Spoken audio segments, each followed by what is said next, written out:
Let's see how to insert a chi symbol in Microsoft Word. First off, we want to open Microsoft Word. And as you can see right here, we have our document ready.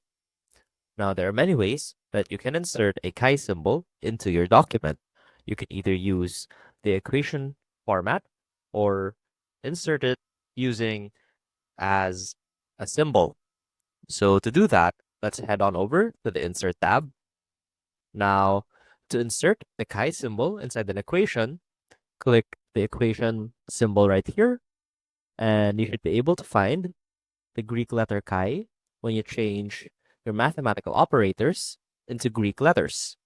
Now, the chi symbol is denoted by the letter X as shown here and labeled chi. Now, when you click that, that will show up in your equation field. Now, if you want to type the Greek letter chi outside of the equation field, what you can do is simply type in the code \chi, and that should do the same thing as well. Another method that you can do is to insert it as a symbol. So head on over to the Insert tab.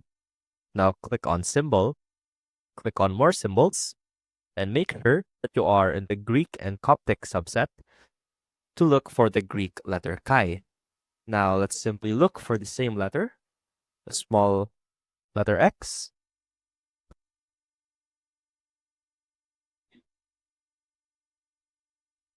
And it is this one right here. Now let's go ahead and insert that into our document. And as you can see, we now have our Greek letter chi right there. And if that proves to be too much hassle for you, you can simply type in the code 03C7 and click on Alt X on your keyboard. And that should also transform into the chi symbol. I hope this helped, and I will see you soon.